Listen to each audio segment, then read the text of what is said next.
Good morning. Good morning, ma'am. Good morning, Chiranjit. How are you? I'm audible to you, Chiranjit? Yes, ma'am.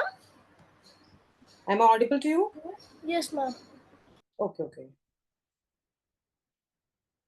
I apologize that I didn't join the class on Tuesday. Monday. Yesterday. So, are you well now? Are you fine? Yes, ma'am. Okay, fine. No problem, no problem.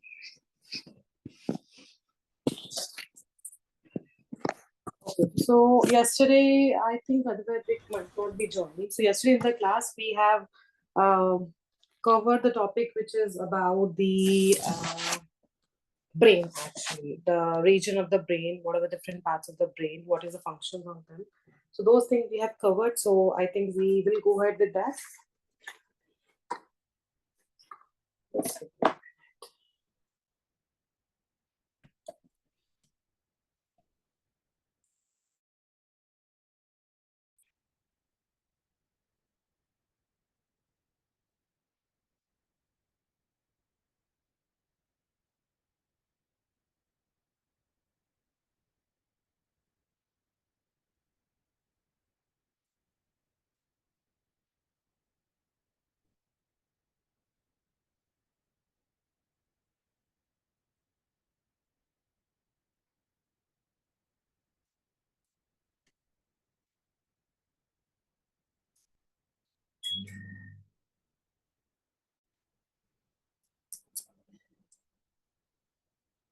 Is my screen visible to you?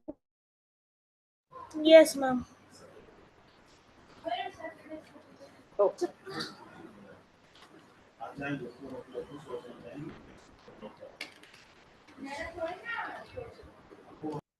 okay. So this already we have completed. I think you have also completed. Yeah. So this part we have started yesterday regarding the three main parts the brain will have. The first part is the cerebrum.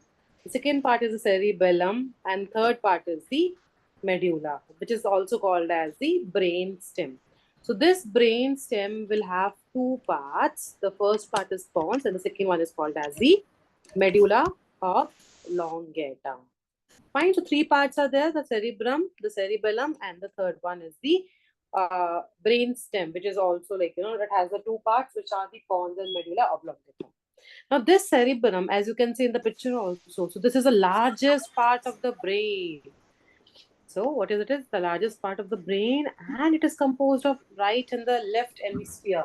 So, if you see the brain will have a division like this. Okay, so it will have a division like this. It is called as a right hemisphere. It is called as a left hemisphere.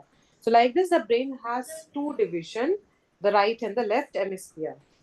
It will perform the functions like interpreting touch, vision, and hearing, as well as speech, reasoning, emotion, learning, fine control of movement. So, see, if you touch something, you can feel it, right? It is smooth, it is soft, it is hard, it is rough.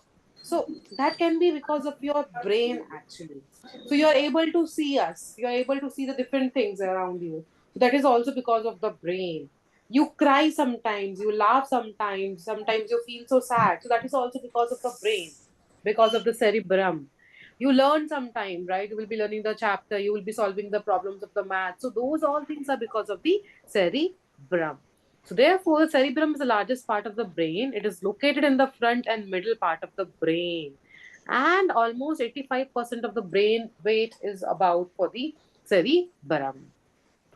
Of the three main parts of the brain, the cerebrum is considered the most recent to develop in human evolution. So, if we talk about the development, this part has been developing a lot actually. So, you might be knowing, Chiranja, like earlier, the people were not so smart, but nowadays, year by year, generation by generation, the people are becoming smart. It is because in their body, the cerebrum is developing fast. So cerebrum is responsible for all the voluntary action, communication, emotion, creativity, intelligence, and the personality. So these cerebrum are very, very important for all the voluntary actions. Or like if you want to talk with me, I want to talk with you. That is also because of that cerebrum part. The emotions are there. Sometimes you create something good maybe out of something waste you create something good. So that is also because of this part. So that is why it is important to have it. Then whereas the cerebellum, it is basically for the body posture and the balance of the body. So this is what the cerebellum will be doing. So it will be maintaining the posture. What is posture, Chiranjay? Mom? What is posture? I don't know. Posture means, like, the way how you sit, the way how you stand, your shoulders, how you how you stand. Your shoulder should be straight. In the school, the PT sir will be teaching you, right?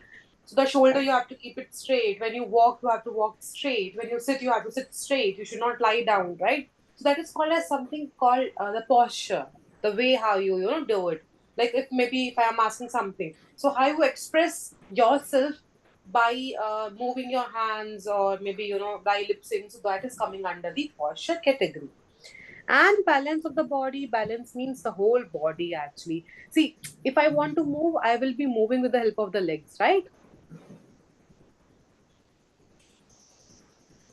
Chiranjay? If I want to move, I will be using my legs to move, right? Yes, ma'am.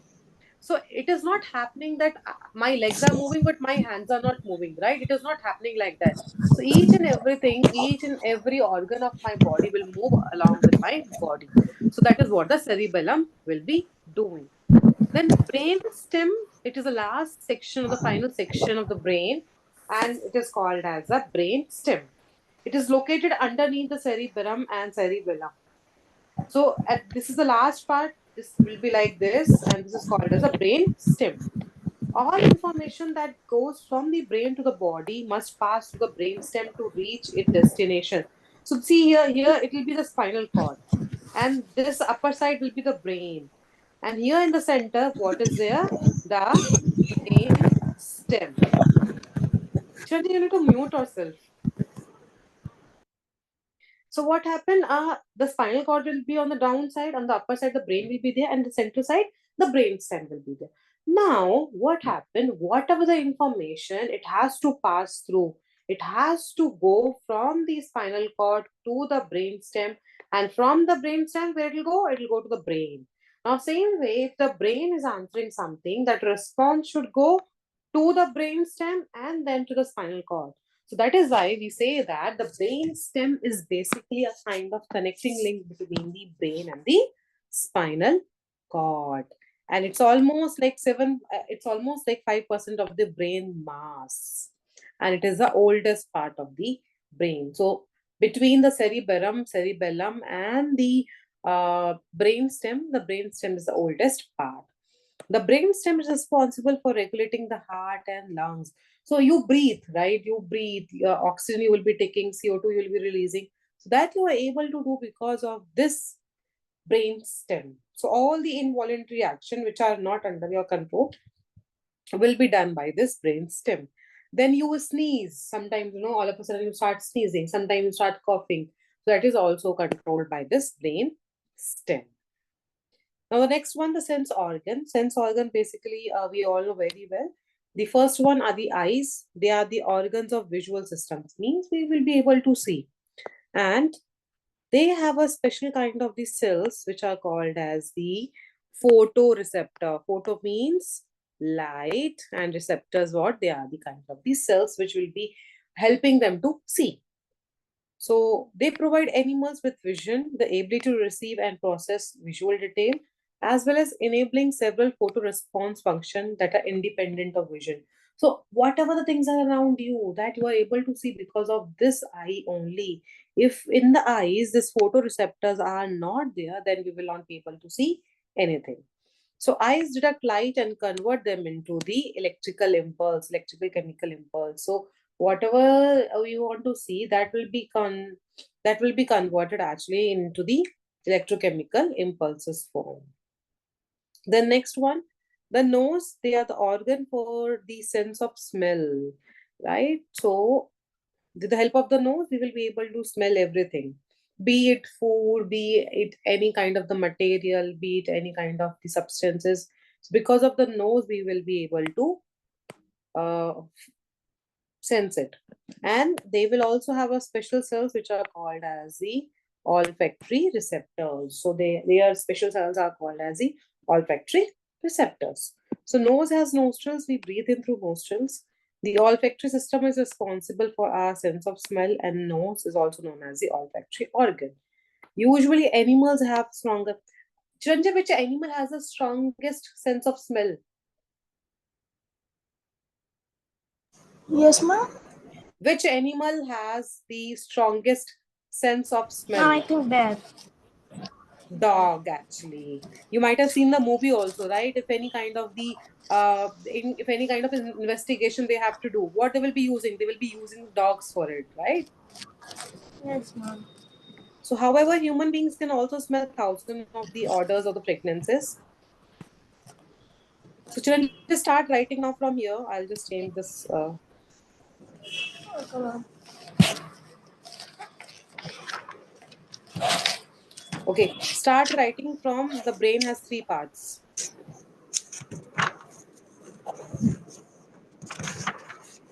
From here, you need to write this part from here onwards. Okay, ma'am.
Which line you're writing now? Ma'am, I'm starting with the cerebrum is the largest part. Okay, okay. And for this part, just 1 minute. This part, cerebellum. Don't write this paragraph. It is being repeated actually. Just write this line. 2 lines you need to write. Okay. Okay, ma'am. Ma'am, means of three main parts of brain.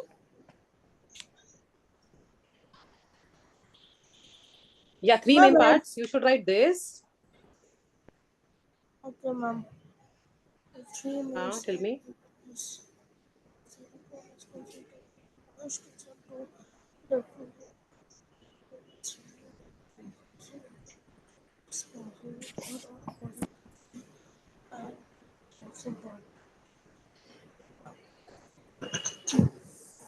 It's too big. Yes, it is big. Now you are in the big class also. Right? Yes, ma'am.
Ma'am, after nerve system, will do the air and water. Okay, we'll do that.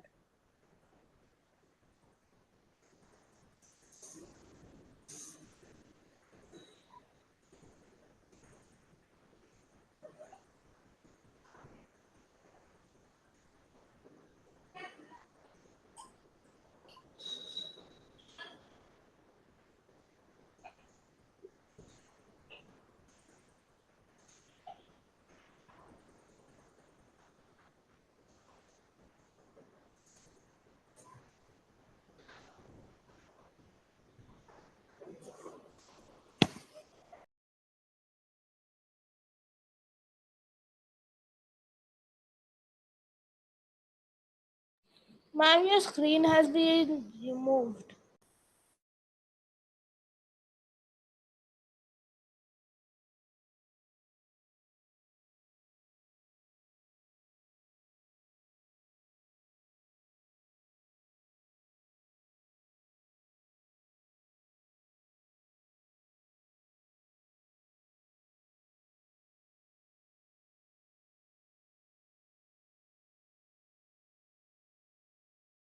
Mango screen has been removed, mom.